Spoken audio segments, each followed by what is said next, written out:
तो चीन एलएसी के पास बार बार किसी न किसी बहाने अपने सैनिकों और हथियारों का जखीरा जमा करना चाहता है और जब हिंदुस्तानी जाबाज उन्हें ललकारते हैं तो पीएलए को पीछे लौटना पड़ता है। आपको एक नज़र में ये समझाते हैं कि आखिर चीन की वायुसेना भारत के सामने कहां ठहरती है। और अगर इस तस्वीर को आप समझेंगे तो देखेंगे कि तस्वीर के मामले में खासतौर से जब हम एयरफोर्स पर आते हैं तो चीन की वेस्टर्न कमांड के पास इस वक्त 75 फाइटर और 34 ग्राउंड अटैक एयरक्राफ्ट हैं। ये चीन की क्षमता इस वक्त है। चीन की वायुसेना चौथी श्रेणी के फाइटर प्लेन में भारतीय वायुसेना से कमजोर है। चीन का fighter jet J-10 Indian air force के मिराज 2000 के बराबर है, यानी यहां दोनों की बराबरी आती है। लेकिन एलएसी पर तैनात चीन के J-11 से कहीं बेहतर हैं भारतीय सुखोई 30।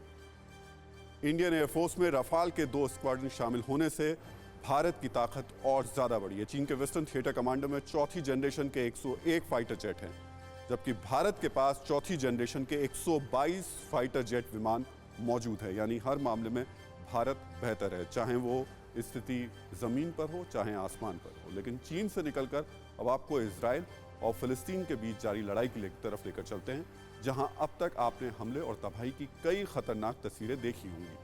आपने इजराइल के रिहायशी इलाके को टारगेट करते हमास के सैकड़ों रॉकेट देखे होंगे।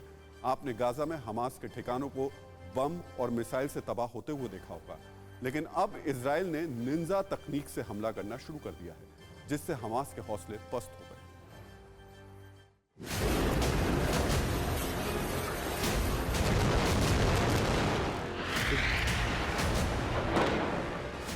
इजराइल और फिलिस्तीन की जंग अपने चरम पर पहुंच चुकी है। हर गुजरते दिन के साथ गाजा पट्टी खंडरों का शहर बनता जा रहा है। इजराइल सेना के रॉकेट और मिसाइल अटैक से गाजा में धुएं का गुबार छाया है।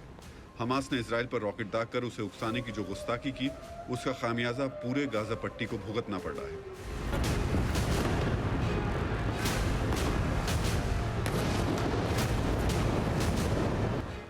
और फिलिस्तीन को सबसे भारी पड़ रहा है इजराइल का निंजा अटैक, जो दुश्मन को ना तो कुछ समझने का मौका देता है, ना ही हमले से संभलने का।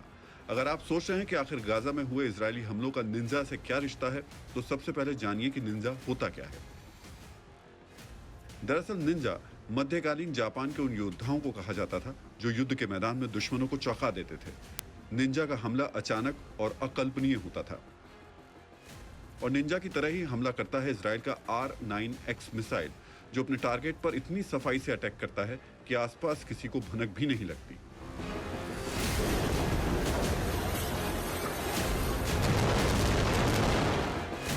आसान भाषा में कहें तो अगर चलती कार के ड्राइवर को निंजा मिसाइल से हमला किया जाता है तो हमले में सिर्फ कार की खिड़की और गेट को ही नुकसान पहुंचता है।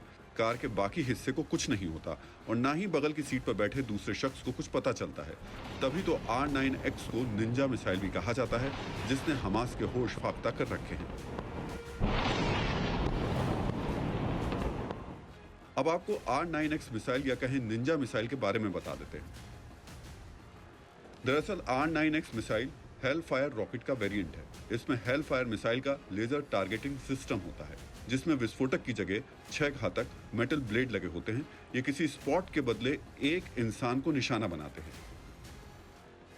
वैसे आपको बता दें कि R9X मिसाइल का इस्तेमाल अमेरिका 4 साल पहले 2017 से कर रहा है, लेकिन अब इजराइल के पास भी ऐसी तकनीक आ चुकी है जिसने हमास की हिम्मत तोड़कर रख दी है।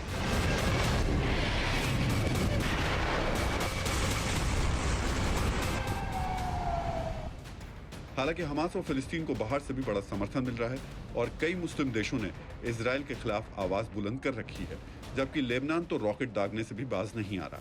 इजरायली सेना के मुताबिक बुधवार को लेबनान से 4 रॉकेट उत्तरी इजराइल में दागे गए। एक रॉकेट खुले इलाके में गिरा, 2 समुद्र में गिरे, जबकि एक रॉकेट को हवा में मार गिराया गया।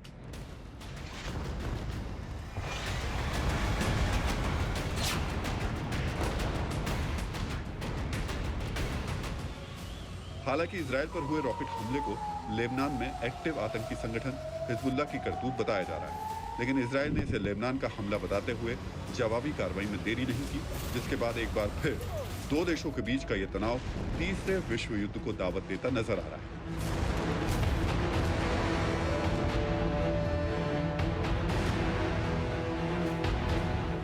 क्योंकि जहां इजराइल के साथ अमेरिका, फ्रांस और जर्मनी जैसे देश खड़े हैं, वहीं दूसरी तरफ चीन और तुर्की की अगुवाई में मुस्लिम देशों ने इजराइल के खिलाफ मोर्चा खोल रखा है और अब तो रूस को भी इस खेमे में शामिल करने की लगातार कोशिशें जारी हैं।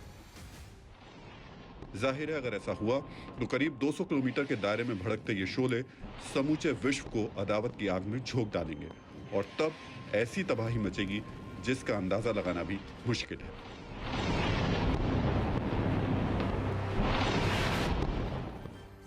फिक्र आपकी, सोमवार से शुक्रवार रात 9 बजे सिर्फ TV9 भारतवर्ष पर।